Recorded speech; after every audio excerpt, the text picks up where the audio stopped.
afternoon, and welcome everyone to our session. And this will be facilitated by Jeremy Stephen, Modern Financial Technologies and its Business Benefits. I'm Katrina Grant Diagler, and I will be your moderator. As we mentioned earlier, we'll allow Jeremy to present, after which we will have the Q&A. So let me tell you a little bit about Jeremy. So Jeremy Stephen has extensive experience in private equity and economic consulting across the region and in Barbados. He is a former president of the Barbados Economic Society, and his core consulting specialities include corporate advisory, financial due diligence, economic analysis, economics of cryptocurrencies, and web and app development. Just in brief, Jeremy, because I want you to give them all your time with the presentation. Ladies and gentlemen, welcome, Jeremy Stephen. All righty, guys, good afternoon, and hopefully you had a good enough rest and a good enough stage announcement session. We still could fit in enough for a 1:30 end nonetheless. But I want to actually impress upon you the fact that I'm here to challenge you more than just to give you information, because sadly, we in the region lag significantly when it comes to adopting financial technologies. A lot of people associate financial technologies in general with cost, but the largest cost really could be just investment of time, because there's a number of resources easily available in the form of programmers and whatnot in the Caribbean that can do these jobs. It's just a case of setting aside money. Or you could even do it as some persons I know would prefer Indian programmers and programmers in Asia to get a lot of these things done. And now the reason why I'm impressing this upon you, and I know a lot of you would utilize some simple word processing and spreadsheet software, you use some accounting software, some use risk management software, but the potential for profits by utilizing these types of softwares and services is actually quite immense, and could put Caribbean companies in a position where, credit unions especially, in a position where they're able to compete and able to probably out-innovate the commercial banks, which I know is a major focus of the regional movement to a degree. Sadly, laws need to catch up to allow you to be able to out-innovate, but in the meantime, technologies could also afford you this. I know in Barbados, for instance, that the larger credit unions have gone as far as to really invest in the ATM technology. While I thought, to be honest, it's good for serving underbanked communities, say in Barbados and in the Eastern Caribbean. My knowledge with respect to the credit union movement in Jamaica is very lacking. And Guyana, for sure, I have some knowledge there. And I know it's about being able to deal with underserved communities, or at least provide them a level of services that is rather convenient. But the problem for me is that, there's a gap. There's a gap in being able to attain that level of convenience that allows you to out-innovate even further the commercial banking sector. And without much more ado, let me just introduce you to the corporate presentation entitled Modern Financial Technologies and its Business Benefits. So generally, when I talk about modern financial technologies, I'm speaking no more than what is dealt with in the abbreviation FinTech, which stands for financial technologies. And FinTech can be broken down really further into four broad areas. And these are names that are going to come up in conversation. I would want you to start using these names. In fact, I would want you to go as far as to, when you begin your research about things that I'll introduce to you today, if you don't have that knowledge already, to make sure that you categorize your searches based on these four broad areas. RegTech, which is regulatory technology, a major area for the Caribbean.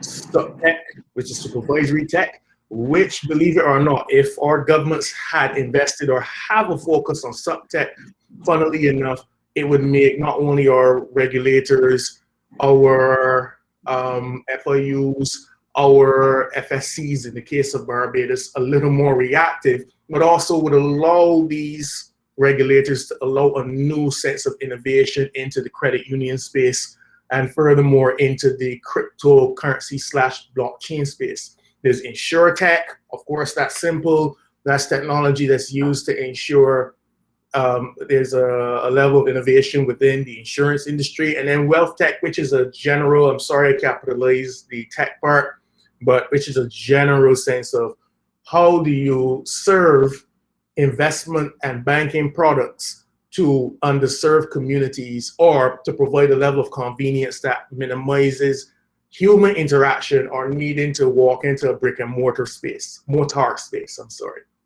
So fintech in general looks at the synergy between finance and technology. And no matter how you think about it, it could be as simple as allowing customers to see their bank accounts on their phone. That's a fintech software or service. And it can get as complex as with Apple Pay, for instance, within the wealth tech, the wealth tech side of things. Being able to conduct a transaction just by using, not even your phone. Phone is passive, but using your watch. You can actually, by using the wireless connection, the NEC connections, basically think of it as Bluetooth or close range tech. You pass it over a sensor, and you can actually pay using your watches. In some jurisdictions in Scandinavia, for instance, there are persons that have already embedded microchips into their fingers to allow them to conduct a number of transactions. And those chips also carry information about their ID and their driver's licenses. So the whole thing I want you to try to appreciate about fintech going forward, especially as I would want to relate to it, is that it's all about utilizing technologies in advanced ways so as to increase efficiency, and also by disrupting traditional methods. So two things: you want whatever you're doing to be quicker or to reduce any bottlenecks and wastage, and profits will be obviously a byproduct of that. So anything that is considered to be traditional is something that presents a bottleneck. And funnily enough, you can go deeper into it and think to yourself, well, there's certain finance or fintech models that definitely have their own bottlenecks. And as such, those will be innovated away as time moves on. If you want to really look at what goes into financial technology, and fintech, can be broken down into four broad areas, which is encapsulated by the four that I previously spoke about, but just to make them more relatable. You take any artificial intelligence and machine learning, and the Caribbean lacks severely in this. And it's not expensive, believe it or not. You can actually partner quite easily with IBM and to use their own artificial intelligence platforms. I always forget, Watson is the name of it, to analyze a whole set of data to correlate or to at least pick up trends in that data. It could be customer behavior, and you can model customer behavior. In fact, on a daily basis, we all interact with that kind of AI very simply, and machine learning. Now, I don't like to use AI or artificial intelligence because it means that the device itself or the technology is self-aware. And that's the actual definition for artificial intelligence: programming that has a level of self-awareness to it. But, for me, it's all about machine learning, which simply is, if you've done economics before, econometrics. You're taking data, you're applying some models to it, and you're then creating forecasts that are supposed to be robust, meaning as time goes on and as certain conditions change, what you think might happen should happen with reasonableness, all right? Big data and big data analytics also falls into the machine learning end, with the exception that machine learning says that, as the data is fed into a program, the program could be made slightly bigger. 1 second, let me see if that helps. I don't even know if that would help. I'm sorry, Aaron, because I'm trying to interact with you all. Yeah, I'm trying to interact with you all while looking at the comments as well too. Yeah, you can view in full screen mode by clicking at the bottom right of the presenter screen. Oh, you meant for Aaron. Yes. Thank you.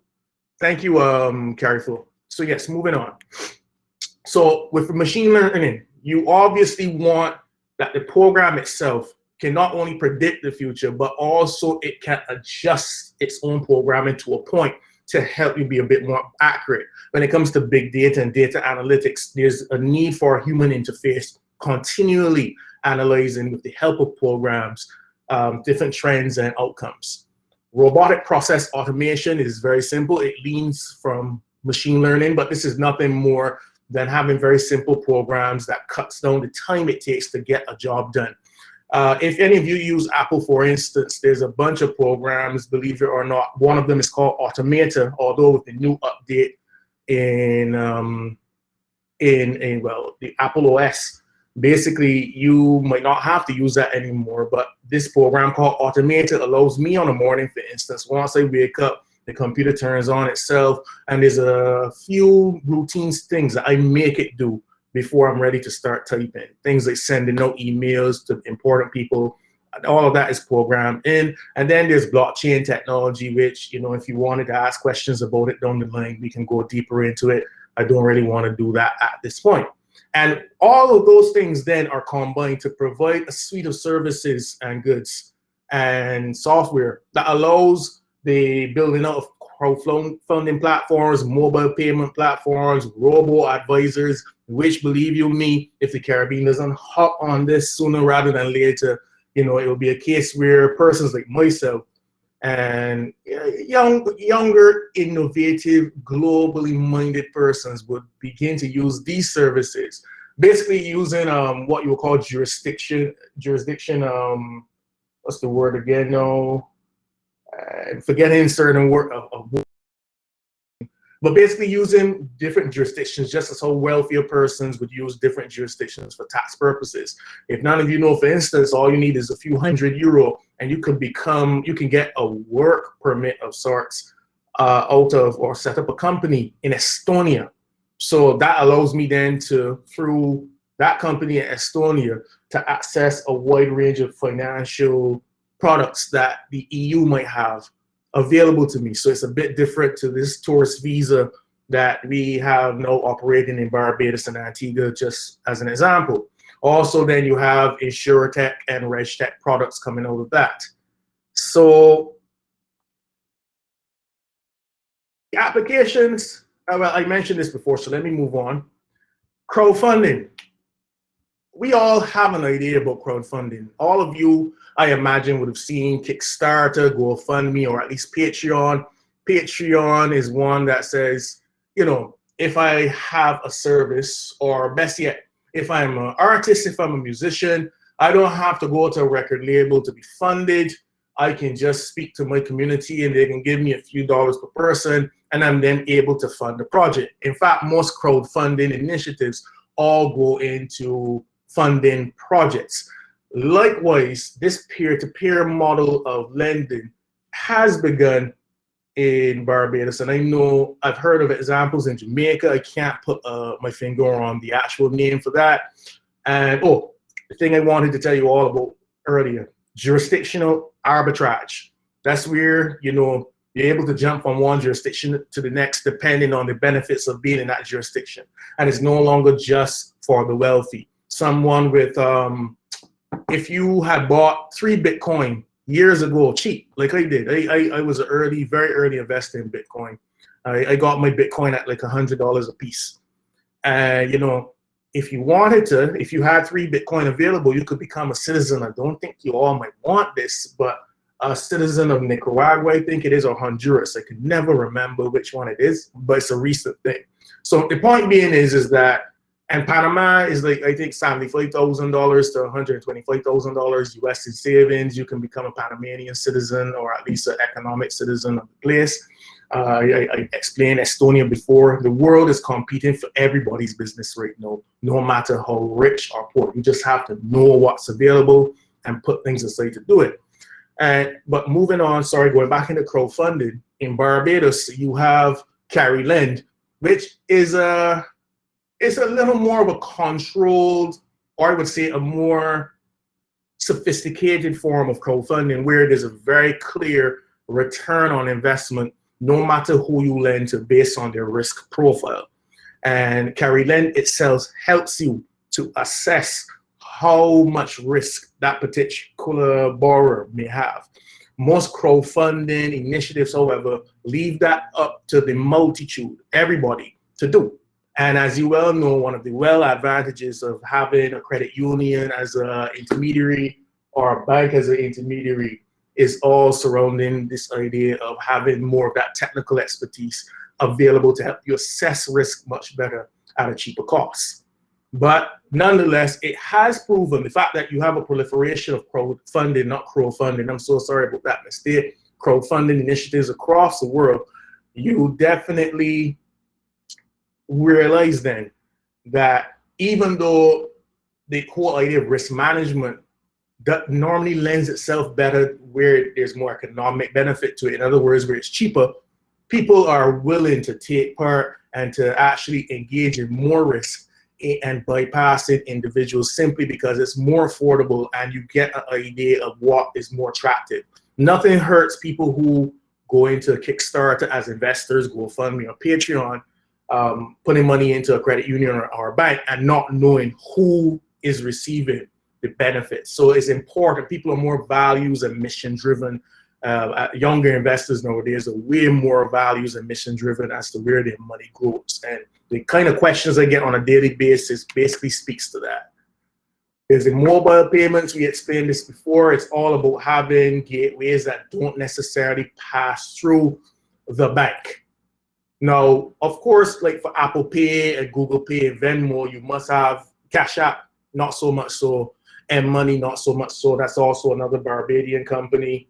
But Apple Pay and Google Pay must interface with different banking platforms for sure in order for you to use them. And for some Bajans don't know this, but RBC, Royal Bank of Canada, allows the use of Google Pay and Apple Pay for sure in Barbados. And if you want evidence of that, just pop up at Massey in Clovelly and watch the raw students, most of them being Americans, use Apple Pay on their phones right by at the cash register. So we have those facilities, but before then there was M-Money, and M-Money, unfortunately or fortunately, depending on how you view blockchain technologies, is a service, a payment service that doesn't pass through any blockchain. That's provided by the company Bit out of Barbados that is now an advisor to the ECCB on their own cryptocurrency blockchain project in the Eastern Caribbean as well. Cash App is popular amongst very young Americans sending money to each other. You basically able to fund that by using PayPal. PayPal would take a credit card. A lot of credit cards are available. As you well know how the system is set up, you don't have to be a bank in order to have a credit card service. You just need to be a partner of Visa, MasterCard, or whomever. And that's a whole totally entirely different environment. So we also have the robotic process automation that I mentioned earlier, which is a very important part of wealth tech. The future is here. Most of your jobs, and don't fool yourself about it, it is rather unfortunate that people tend to fool themselves about it, but all of your jobs, including mine, believe it or not, doing presentations like this, are replaceable. They always have been, to a point of view where there's someone who A, might be cheaper than you to do the job, but B, as good as you are, better than you, no matter the cost, you're replaceable. The fact that you have software that can actually create software is not omnipresent, however, it's not self-aware. But the fact that you have software that can create software, and that's shown that web development right now isn't much of a career compared to, say, 15 years ago, where you could easily just ask a friend of yours to put together a website. They might use WordPress as a background or Drupal or one of those different suites of software, and they could put together your website, and they charge you comfortably probably $2,000, $3,000 US, probably 4 or 5 according to your jurisdiction. Or they build the website from scratch or whatever, and you pay tens of thousands of dollars for that bespoke service. But nowadays, like, it actually makes no sense, even as a bank, to totally depend on a human service, you know? So you don't have, thank you, Dr. Jaja. So you don't have a need for that kind of interface in web development. And when you look at banking and finance in general, you would recognize that, you know, when you look at the interfacing of it, I don't need, if I have a banking relationship with my officer or a relationship with my officer at the credit union, for instance, I don't have to be present for them to provide me a service. In fact, what they depend on less so nowadays is my character or reputation, and rather how have I performed as a customer or as a borrower in the business. And that fundamentally rules all. And the analysis that is needed to do this pretty much can be done more sufficiently, more efficiently by utilizing programs. So the whole point or the whole argument I'm trying to bring to you is this thinking that it makes no sense, or there's absolutely no sense in anybody here thinking that their jobs are protected. You have programs that could easily do what a loans officer does if the criterion in terms of the C's of banking is less so dependent on character and more so dependent on definitely, well, credibility part. The character part stays, the credibility, but you know, it's more heavily weighted towards credit risk. And that's entirely numerical, especially if you're running your bank or your credit union by the numbers. So the whole idea of robotic process automation is about taking every service that is available and allowing programs to run it. All right, so in terms of setting up, if you have an investment advisory arm to your credit union, which none really do in the Caribbean, but if you do have that, or if you wish to have that, this process would be less so about asking persons like myself to sit with persons, send emails, analyze their portfolios using a simple spreadsheet, and basically replacing that function by using a program. The program is fed inputs based on the customer, assuming the customer is honest, especially in the Caribbean where credit bureaus are very weak in their ability to help with enforcement. You know, many banks still make loans without paying deep emphasis or attention to credit bureaus, and not too sure about the credit union movement in that regard. But where it extends to Barbados, I'm sure given the reputation of our credit bureau down there that, you know, it might not be that well used. The point being is, you know, if it is that you have credit bureaus that work well, then a bank could always cross-check, or a credit union could always cross-check information and in terms of the credit worthiness by using programs that feed through APIs, application programming interfaces, just simple pieces of code that allow you to connect to data from, say, in this case, the credit bureau. And this is what's happening across the world. This is why, for instance, I believe it's ideal in Caribbean markets, that although from a job perspective, hence why I said not ideal for Caribbean businesses in the field of finance, because as far as we know in the Caribbean, we believe in job protection. For me, however, it allows you to reduce operational costs to a point of view, but also access more data that allows you not to get into, for example, in certain parts of the Eastern Caribbean, tourism projects that are doomed to fail. You know, it allows you to access a lot, very timely, a lot of the, I guess, the financial intelligence databases that you have across the world without having to wait on somebody to respond to you and then for you to interpret the information and whatnot. And then apply your own bias depending on who that person is to you. Now, I'm always good when a man, as you say in Barbados, could give me a blink.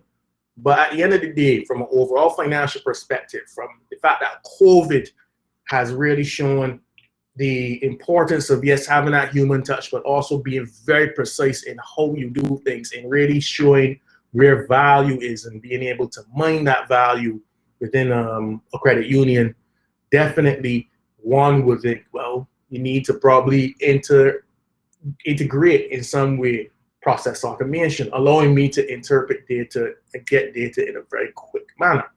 So going forward, I mean, as I told you all about the regulatory / jurisdictional arbitrage, the young individual, younger than my 37-year-old self, who will not, for any moment, decide, all right, well, I live in Barbados, and as a result, I'm going to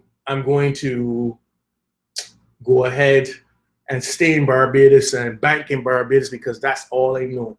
As I told you, I get questions on a daily basis from youngsters wanting to buy Bitcoin and are vexed that the banks in Barbados block it. There are ways around it, And I refuse to ever give that advice, because the worst thing you can ever hear is Jeremy Stevens told me. But the point is that there's a massive demand for people to, in a way, undermine what's going on in each banking environment and each credit union environment, financial environment in each of the islands. Amanda asked me, or says, too often we get blockers from within the organization because of the fear of losing their jobs. Agreed. I keep educating our clients that what transformation does is to improve the process, the people, and the technology. So employees might no longer do data entry exactly, but now analyze the data looking for trends. In fact, I told my students this. I don't see any of my students. There are a few people in here like Dolores, Anisha, that I know, and I never had the pleasure of teaching. I have no idea if any of my former students from UE are in here. But something I always emphasized, right, is the jobs of the future are those involved in oversight. Anything that is manual, that can be done more sufficiently by a machine or done more sufficiently by code that's set up to automate a process, will always gain favor from economics. They always tell you that capital has a greater point of return, and if profitability is what matters at the end of the day to somebody in time, not now, not tomorrow, but definitely down the line, those functions that could be done by a machine will always be done by a machine. I may be 70, 80 years old when it happens, but it will happen. So I always tell students, it's important to understand how to do oversight. Yeah, being able to program, being able to reprogram, being able to interpret, having that ability to interpret. Look at, I'll give you an example before moving on, because I know time is getting away from us. But for instance, I'm also a pilot, right? I'm also a pilot.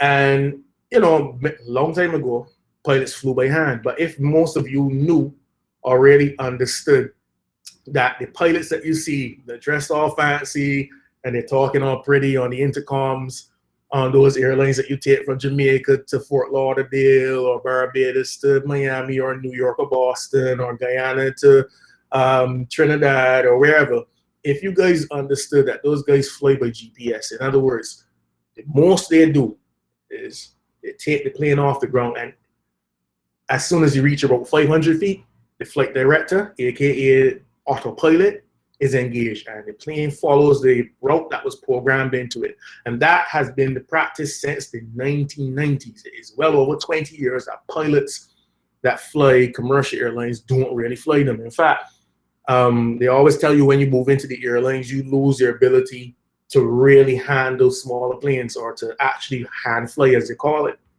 So believe it or not, that has made its way into even auto mechanics. The side street mechanic, like down in the Bamboo in Trinidad, for those guys to compete long term, sooner or later they need to understand how to do computer programming. Believe it or not, and that's not too far away. That's probably another 5 or 6 years away from the Caribbean, because as you well know, most cars that have been made since 2010, most of their functions are dictated by a computer, which you normally can find in the upper right-hand corner by your engines. Upper right-hand corner is just a series of chips, but everything is connected to that, and you do your diagnostics based on that computer. If that computer doesn't work, the engine doesn't work, and it's more accurate in being able to tell you where you can find those things or where you can find your issues. So the whole instance of robotic process automation is something that is here to stay. It has already gone after fields that people always said were reliable. You don't hear about unemployed mechanics very easily. You don't hear about unemployed fisher people in the Caribbean. And even farmers right now globally are using drones and whatnot to help plant this stuff. And funnily enough, and also to measure toxicity in the soil, water content, salinity of soil, being able then to predict a better harvest. And all farmers are, in certain parts of the world, are literally computer programmers. This is where it's going for fields that you thought were safe at the very least, even if you weren't paid a lot. The people who you might see as most vulnerable in a sense. So The two ways that robotic process automation can be broken down is into robo-advisors or robo-retirement. So you can even get retirement planning outside of the robo-advisor functions of giving you advice on your investment portfolio, your savings and whatnot. There's even retirement planning that can be done by these robots that can be programmed based on your own peculiar personalities and what data you allow the program to be fed by. Okay? We're speaking about cobots. And just so you can get an idea of how far and how widely spread this whole instance of robo advisors is, well, of course, you would expect it to be in the USA, but definitely also Canada. None of these names are, with the exception of Nutmeg in the UK, are widely known worldwide. But even the great and mighty China and in Japan and Australia and India are embracing the idea of this. And why I picked that out is that these are low-cost environments. Brazil is, for us in the Caribbean, a low-cost environment, but definitely for them, a high-cost environment. And even then, that service is being provided not necessarily for those who are underbanked or not given fair access to financial tools, but definitely the wealthy. So depending on which market you are in, this is a service for the wealthy or it's a service for everybody. The USA is all about grabbing whoever could be grabbed because it's cheap to run robot advisory services in a sense, since it's mostly software anyhow. You know, they grab at everyone. China is also the same. This map will become all blue in about 15 to 20 years, but knowing how laws move in the Caribbean, politicians will win elections based on the robots not being allowed to come, which to me is stupid long term. All the money you invest in education, particularly Barbados, which has one of the highest percentages of GDP spent in education, roughly around just under 10% actually of GDP spent in education every year, and yet you want to protect robots instead of teaching people that, you know, they're not that complex to program. It's just like speaking a language. You just need to learn that language. And within wealth tech, I forgot to show this earlier, you will see how broad wealth tech in general is. You know, it spreads from microfinancing, which, believe you me, is a old area. The Grameen Bank pretty much was the first, and the Grameen Bank in Bangladesh that created microfinancing, pretty much would have interestingly been one of the first that you would expect to see in the micro investing panel right here. But no, they haven't innovated. And you will see their investing tools, their companies that focus on that, robo-retirement, as I told you, and robo-advisory. But then, as I would have mentioned, there's portfolio management services, financial services softwares, and there's digital brokerages, which also include blockchain technology brokerages or blockchain brokerages or crypto brokerages, if you want to call it that. And then there's the area of insurtech. Most insurance companies survive on being ultimately very conservative, and that extends into how they use technology. Sadly, that area is being innovated out where there are tools and services which also allow the current insurance companies to be more competitive by streamlining that insurance process. So like only recently has Sagicor allowed you to get quotes online, or also to be able to pay by using their app, their iOS app or their Android app, to be able to pay, and also to file claims as well. They've only just gotten into that in the Eastern Caribbean to a point over the last year and some. But the field has gone so far ahead now where even in insurtech, you've got a lot more robotics involved, and also from the aspect of actuaries. You know, those guys are responsible for being able to basically predict credit risk based on environmental factors, mainly.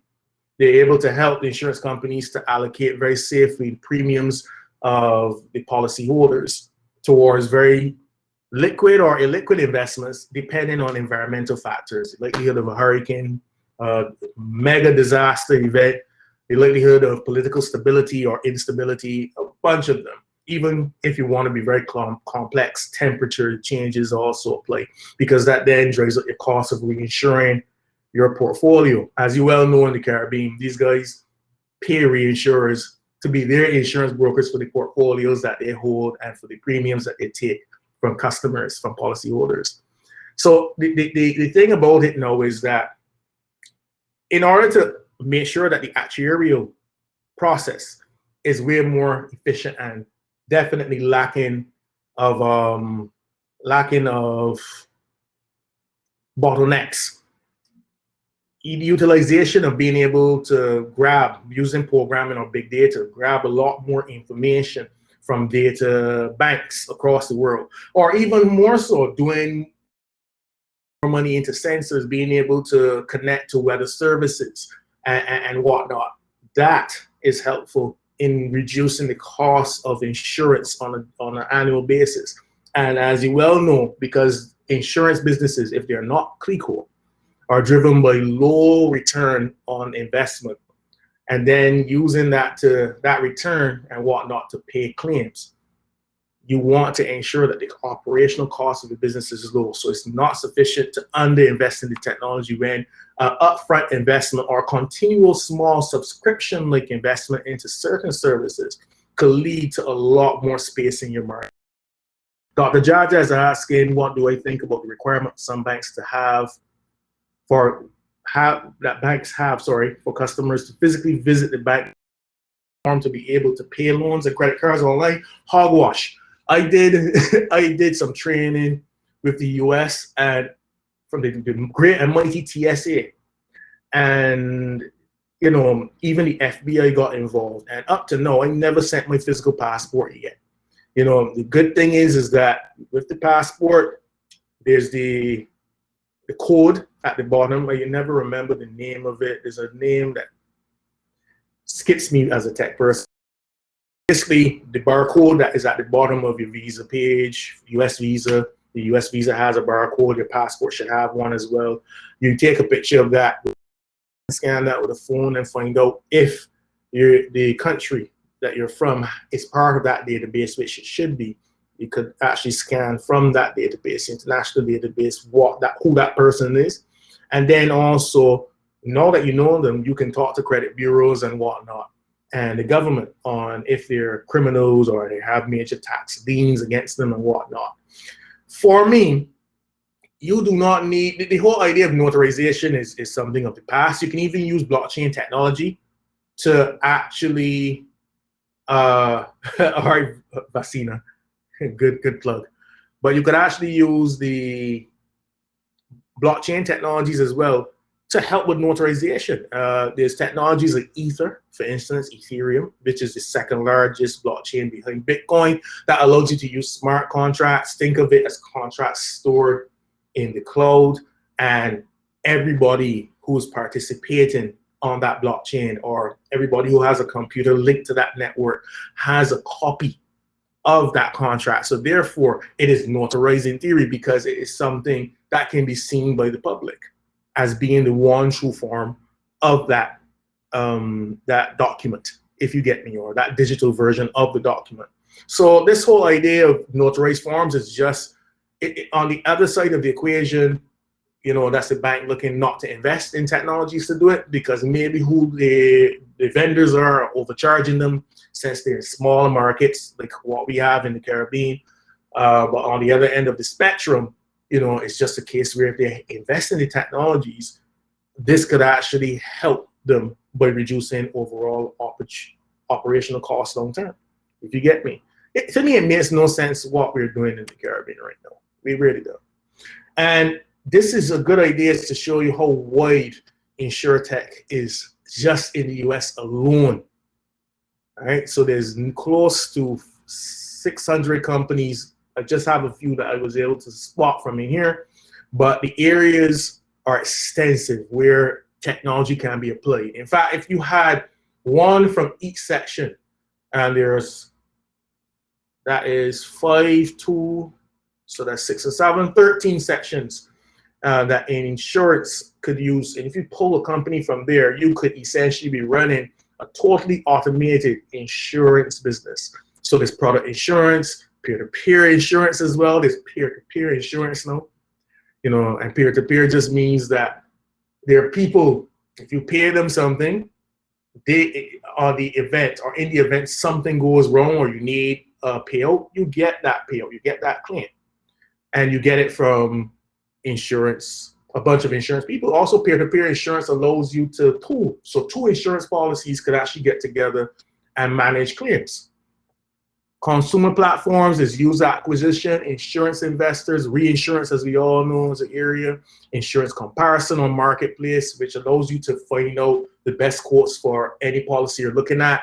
There's the infrastructure and back end, which is very important. Auto insurance companies, there's health insurance, enterprise insurance, life and home, and insurance data. So this area is just immense. And funnily enough, Sagicor, as it now, is a Canadian company, still owned by Caribbean people to a great degree, might be very well adopting these measures going forward, and hopefully it allows them to drive more profitability, but also compete in bigger markets. It's in Panama, but it's not well known in Panama, as an example. So RegTech, I'm going to go through this really quickly, is nothing more than allowing you to automate the process by which you are able to keep your compliance data already for, let's say, review by regulators, but more importantly, that the information is sorted and shared and therefore easily analyzed by analysts, but also interpreted much more easily and accurately for members of your senior executive team and also your board, although you wouldn't want to inundate your board with a bunch of regulatory data per se. So it allows you, like, you spend a lot of money right now on your compliance people. I'm not saying that they don't deserve it, but it allows them to move their functions from just looking and collecting that data towards streamlining that collection and then utilizing programs to allow them the analysis. For me, in the future, a compliance person should be the person writing a report. And even then, that's a process that will be replaced very soon. So then it comes down to interpretation. And it comes down to compliance people in the future being programmers as well, continually, according to the data that comes up, new data, changing or tweaking programs to, its full process of becoming a report. And there's several companies there. You could imagine looking at tax management, reporting, portfolio risk.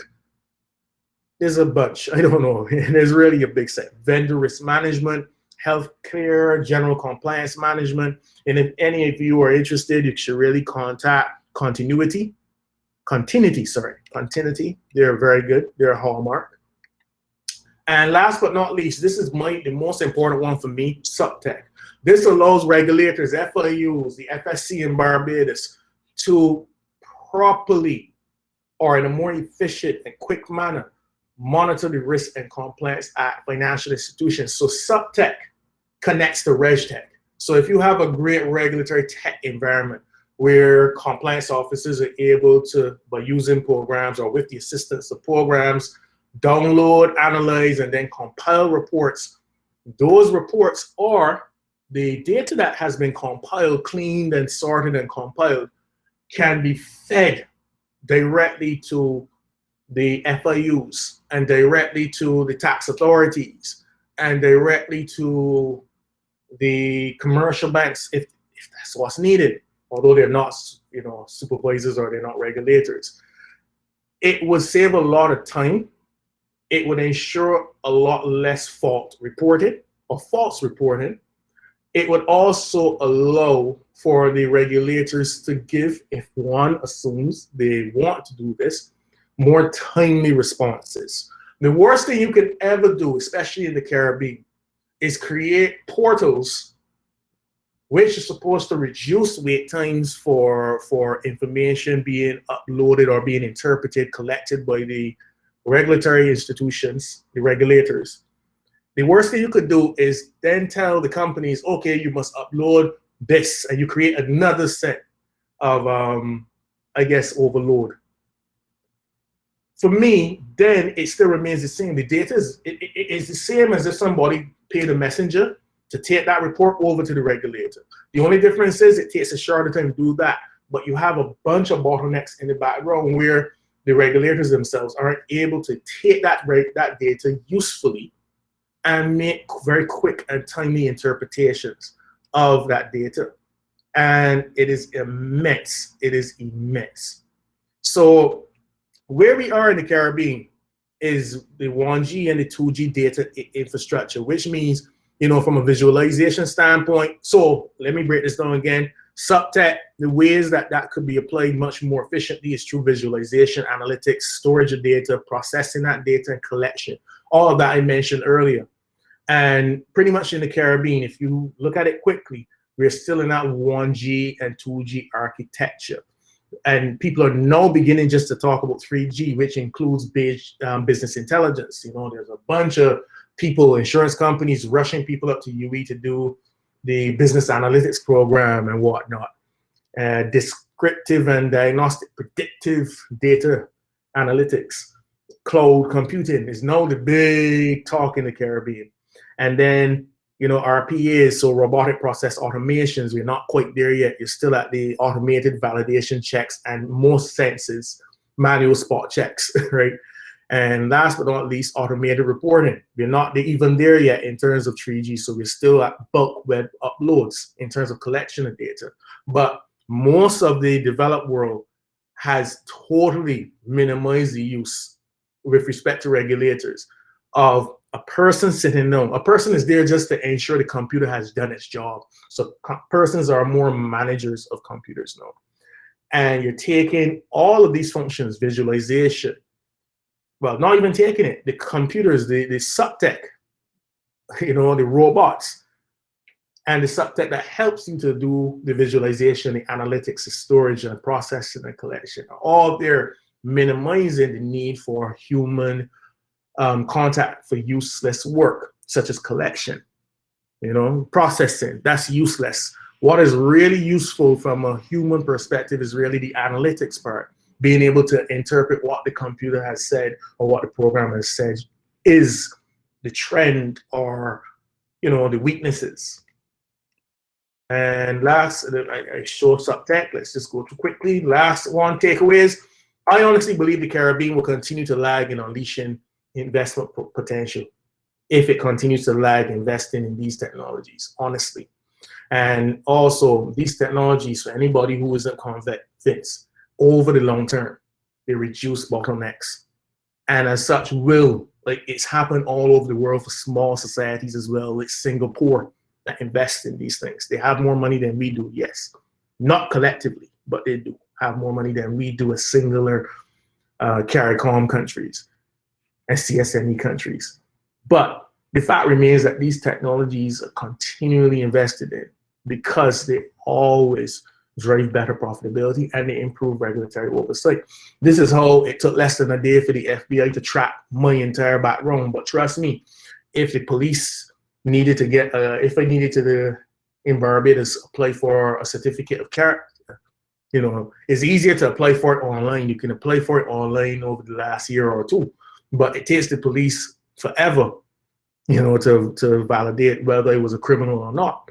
So in theory, it means that I could still commit crimes, and it takes a little longer for people to find my track record in the Caribbean than the FBI outside of the Caribbean can actually go into the Caribbean and in less time figure out what's going on with me.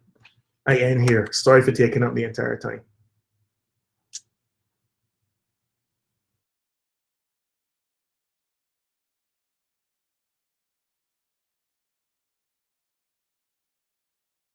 Yeah, I'm sorry. All right, thank you very much, Jeremy. Very informative presentation. Probably we could take another 2 hours because I'm seeing the direct, distinct connection between your presentation and the presentation that was done this morning by Dr. Jaja. The change is really here. We are operating in this new environment, 4.0, 5.0. Thank you very much, Jeremy. Now we move over to our questions. I saw a question in the chat, Jeremy, and it's here. We are definitely behind these digital developments. Do you see how we can make up for the loss in time as a movement? Would shared services give us the leap that is needed? Yeah, thank you. Just thanks for all the kind comments in the chat as well regarding the presentation. I honestly treasure the opportunity to educate, particularly this isn't even my real field, but it's something I'm passionate about.